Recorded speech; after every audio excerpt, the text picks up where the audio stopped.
Debra Winger fue en su momento un rostro capaz de lograr que toda una sala quedara en silencio con tan solo aparecer en pantalla. Una mirada, una leve inclinación de cabeza, una frase pronunciada como surgida desde lo más hondo del alma en ella, todo ardía. Todo era auténtico, todo resultaba imposible de ignorar. En apenas 3 años, su nombre fue pronunciado 2 veces en la ceremonia de los Oscar, gracias a interpretaciones que no solo enamoraron al público, sino que llevaron a la crítica a considerarla un fenómeno cinematográfico.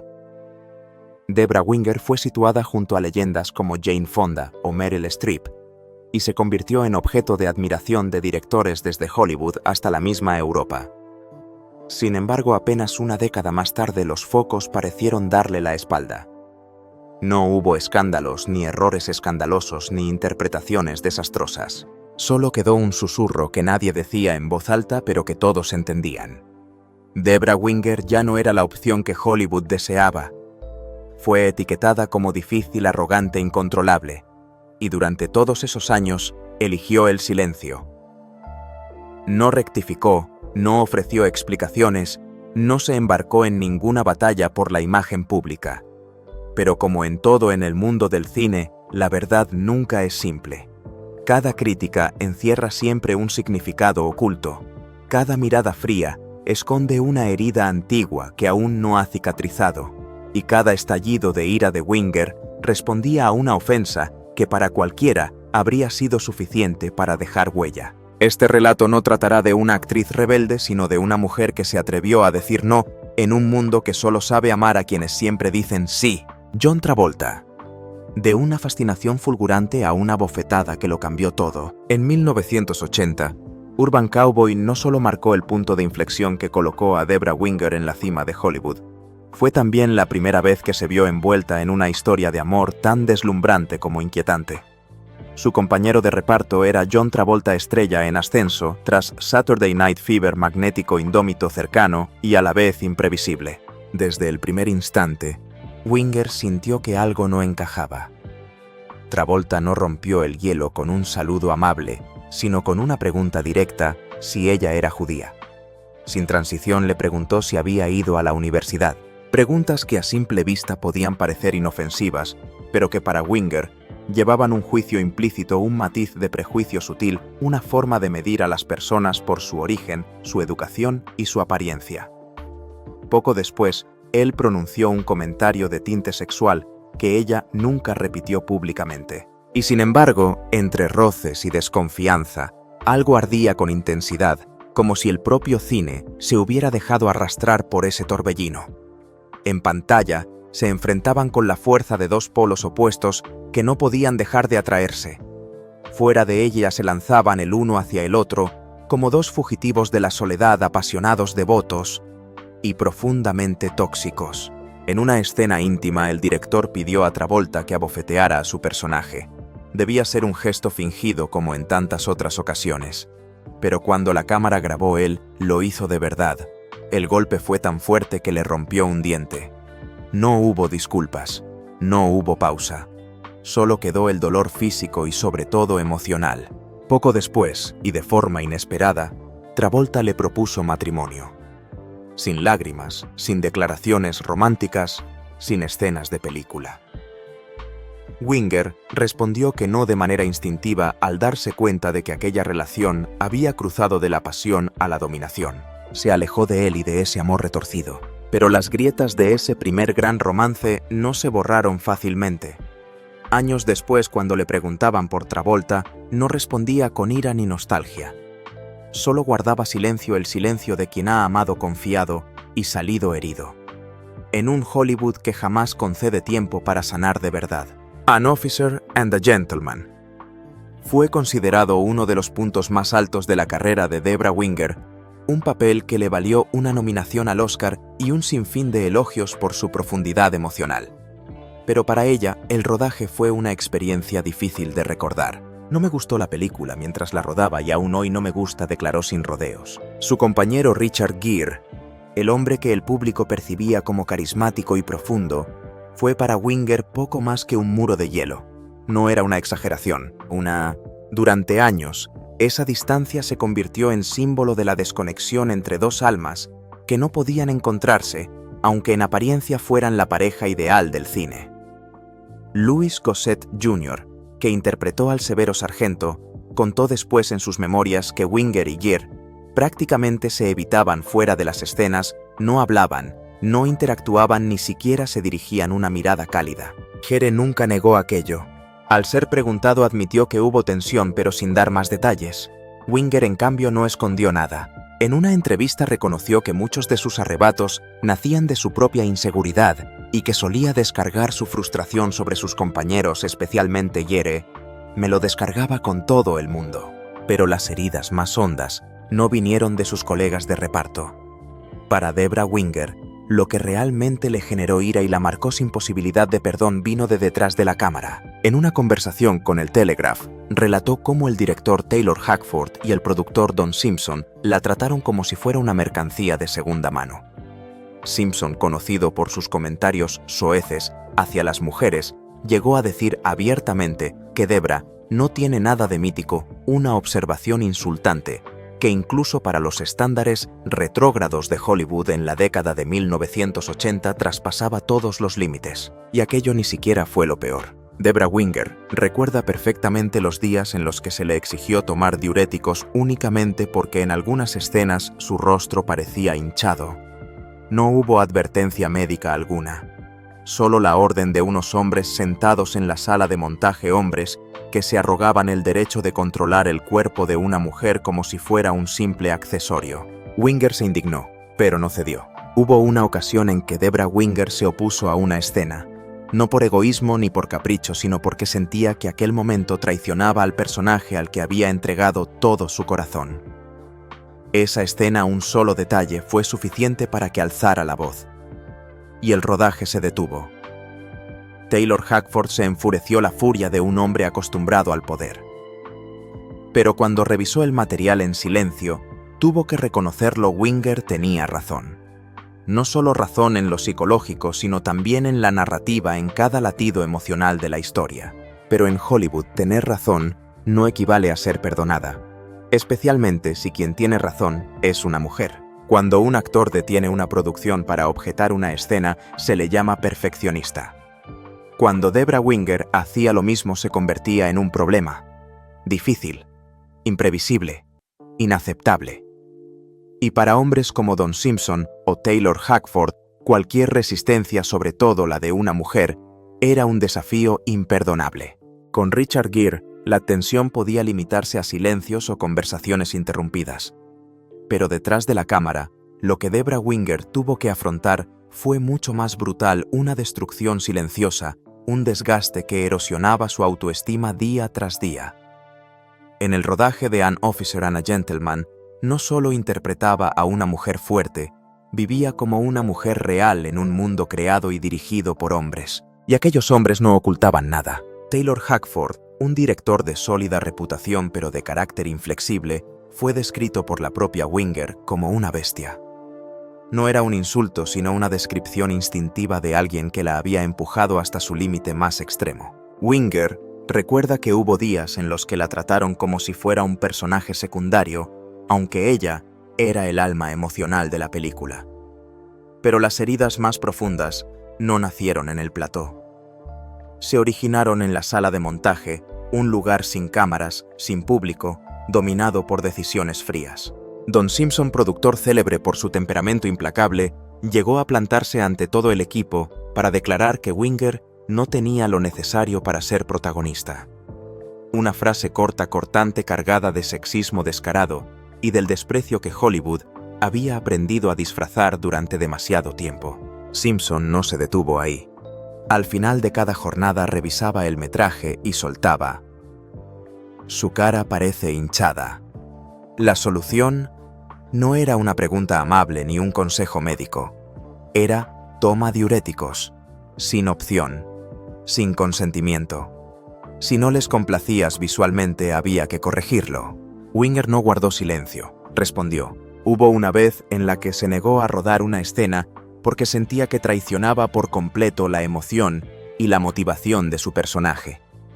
una objeción que habría pasado por normal si la hubiera hecho un hombre, pero para Winger fue motivo suficiente para que la etiquetaran como difícil problemática y la aislaran dentro del propio proyecto que estaba liderando. Taylor Hackford se enfureció por la interrupción. Sin embargo, cuando se vio obligado a revisar la escena y escucharla, comprendió. No solo tenía razón, sino que entendía la película mejor que cualquiera en la sala de montaje. Pero aquel reconocimiento no vino acompañado de una disculpa. Solo un encogimiento de hombros, una mirada de advertencia. Ella no es fácil de controlar, y en Hollywood nada resulta más inquietante que una mujer imposible de controlar. Tras aquella película, Winger nunca volvió a trabajar con Hackford ni con Simpson. En las entrevistas posteriores, sus nombres apenas fueron mencionados. Pero cada vez que alguien los sacaba a colación, su silencio era como un signo de exclamación final. No lo olvido. Simplemente no quiero recordarlo. Madonna. No en la misma liga ni en el mismo camino. A comienzos de la década de 1990, Debra Winger fue convocada para protagonizar A League of Their Own, un proyecto sobre mujeres jugadoras de béisbol durante la Segunda Guerra Mundial. Una película en la que ella creía. No solo era un papel, era un compromiso. Pasó 3 meses entrenando con los Chicago Cubs, fortaleciendo su cuerpo, aprendiendo la técnica como una profesional. Para Winger, aquello era el trabajo de una actriz seria: vivir con el personaje, respetar la historia y honrar a las mujeres que la hicieron posible. Y entonces apareció Madonna. Debra no se enfadó. No llamó al director para quejarse. No exigió cambios en el guión. Simplemente se marchó. De manera sencilla, silenciosa y definitiva. Más tarde, cuando le preguntaron, lo dijo sin rodeos: la película había cambiado. Ya no era una obra histórica, sino algo parecido a una película de Elvis, donde la música y la celebridad aplastaban el núcleo emocional original. No atacó a Madonna, no pronunció insultos, solo dejó una frase fría que Hollywood supo entender muy bien. Creo que la carrera cinematográfica de Madonna habla por sí sola, sin ira, sin envidia. Solo el suspiro de alguien que ya no tiene paciencia para la claudicación artística. Winger abandonó el proyecto no por orgullo herido, sino porque sabía que cuando el corazón deja de creer, el talento no debe quedarse. Como un artesano experto que reconoce un material defectuoso y elige no empezar. Geena Davis la sustituyó. La película fue un gran éxito y se convirtió en una parte inseparable de la cultura popular estadounidense. Pero Debra no se arrepintió. Para ella, la ausencia a veces es la última interpretación que un actor puede dejar. Shirley MacLaine. La batalla que nunca encontró la paz. Entre las muchas relaciones tensas que Debra Winger vivió a lo largo de su carrera, quizá ninguna fue tan compleja como la que mantuvo con Shirley MacLaine, la mujer que interpretó a su madre en la pantalla. Pero fuera del set, jamás llegaron a encontrar intimidad ni verdadera comprensión. En 1983, Debra Winger y Shirley MacLaine compartieron protagonismo en una de las películas románticas más emblemáticas de la década, una obra maestra que ganó el Oscar a Mejor Película y que les valió a ambas una nominación a Mejor Actriz. En pantalla eran madre e hija unidas, afectuosas, dolientes. Pero tras la cámara, aquello se parecía más a una trinchera silenciosa, donde 2 mujeres de carácter se medían el pulso centímetro a centímetro, en la mirada, en la respiración, incluso en los silencios. La primera vez que se encontraron en el rodaje, MacLaine llegó envuelta en el aura de una época dorada, abrigo de piel elegante, vestido largo y la calma distinguida del viejo Hollywood. Winger, en cambio, apareció con botas militares, falda corta y una mirada tan afilada como una hoja. MacLaine, que años después lo narraría en sus memorias, recordó: la miré y pensé, Dios mío, no era un juicio, solo una reacción natural, 2 generaciones, 2 temperamentos, 2 formas de existir. James L. Brooks, el director que dirigía el proyecto, admitió más tarde que nadie, ni siquiera él, llegó a comprender del todo aquella extraña relación, y quizá ni ellas mismas lo hicieron. La tensión alcanzó su punto álgido cuando Winger, directa y visceral, le gritó a McClane en medio de una escena que no fluía: «Consigue lo que viniste a buscar». McClane no se inmutó. Respondió firme: «Sé perfectamente lo que es dar en el blanco». En ese momento Winger se dio la vuelta, levantó ligeramente la falda y, mirando por encima del hombro, se tiró un pedo en dirección a su compañera.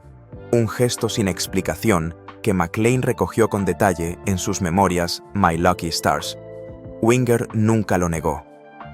En una entrevista en 2018, cuando le preguntaron por la historia del pedo y el lamido de pie, se limitó a sonreír y susurrar: «Algo de verdad hay». No se odiaban como enemigas.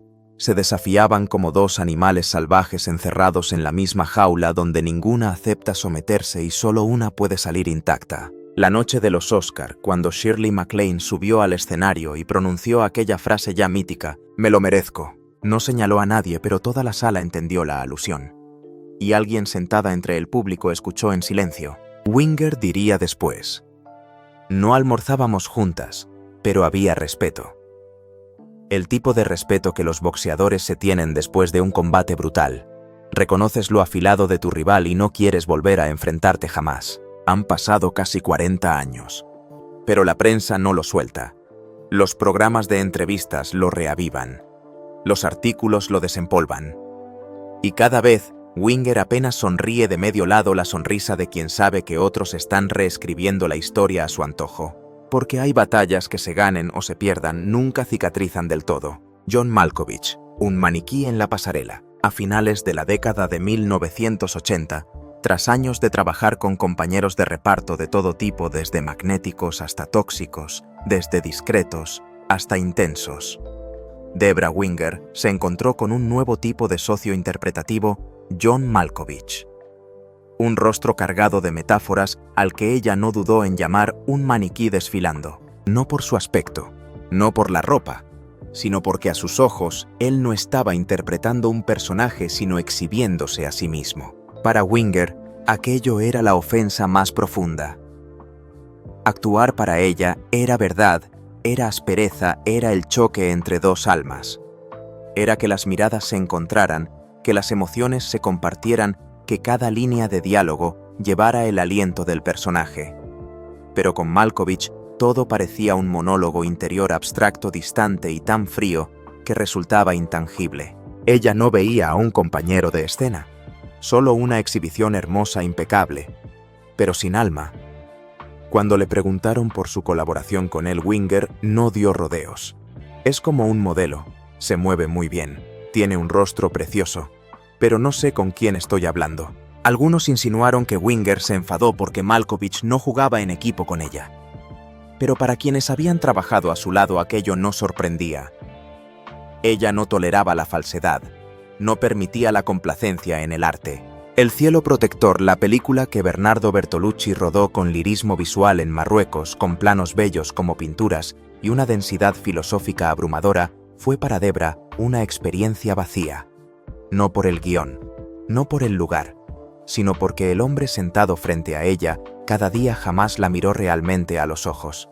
Después de esa película nunca volvió a trabajar con Malkovich. Sin rencor, sin acusaciones, solo un olvido deliberado, como si él nunca hubiera estado allí, como si en su memoria no fuera más que una figura sin alma. Exactamente como el tipo de actuación que ella jamás aceptaría: hermosa técnica, pero fría y sin corazón. La mujer que no guardaba silencio. Durante 2 décadas en Hollywood, Debra Winger no careció de nada: talento, premios, reconocimiento. Tuvo papeles icónicos, nominaciones al Oscar y el cariño de quienes admiraban su autenticidad radical. Pero poseía algo que Hollywood no quería ver en una mujer: ego, frontalidad y una negativa absoluta a transigir. Cualidades que en un hombre suelen ensalzarse: independencia, visión artística, se convertían en motivos para llamar a una mujer problemática. El director James Bridges llegó a detener un rodaje por la negativa de Winger a filmar una escena. Y tras revisarla, tuvo que admitir: ella tenía razón. Debra Winger no se rebelaba para destruir. Simplemente no podía callar cuando veía la falsedad, cuando un personaje era deformado, cuando la actriz se convertía en herramienta para que otros hombres dirigieran, manipularan y moldearan su imagen. Ella misma lo resumió así: si un actor hiciera lo que yo hago, sería un perfeccionista. Pero yo, en cambio, soy problemática. Y Hollywood no perdona a las mujeres problemáticas. No perdona a quien se atreve a decir no, a retirarse, a decir la verdad. Pero Debra Winger lo sabía, y lo aceptó todo. En 1995, en medio de un campo abierto en Irlanda, de pie junto a su marido, se volvió hacia él y dijo: «Se acabó. No hay necesidad de un gran final.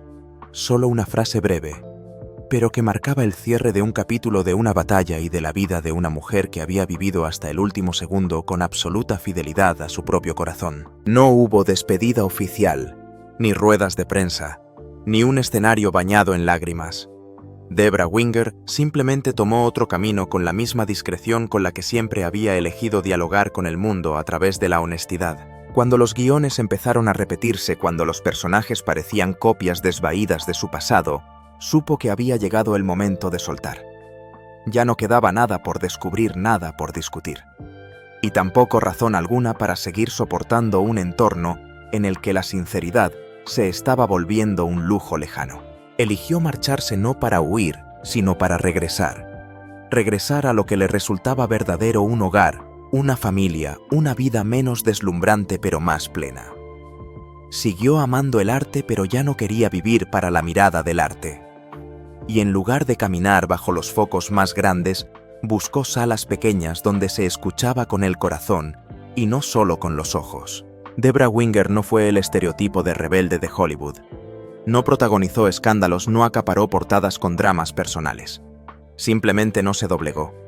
Y en un sistema donde la docilidad se premia, negarse a inclinar la cabeza se convierte en un pecado imperdonable. Quizá por eso Hollywood, tan hábil para gestionar a mujeres famosas que saben moldear su imagen, nunca supo qué hacer con ella.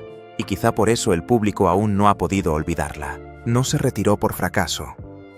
Decidió detenerse cuando todas las puertas seguían abiertas, cuando aún podía decir no. Y ese no resonaba como una última afirmación de su autonomía. Debra Winger no siguió el compás escrito por otros. No guardó silencio para asegurarse un papel. No se amoldó para agradar a sus compañeros.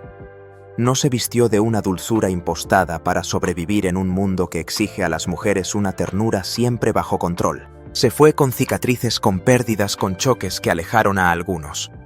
Pero jamás se traicionó a sí misma. Y quizá eso sea más valioso que cualquier estatuilla dorada levantada en un escenario.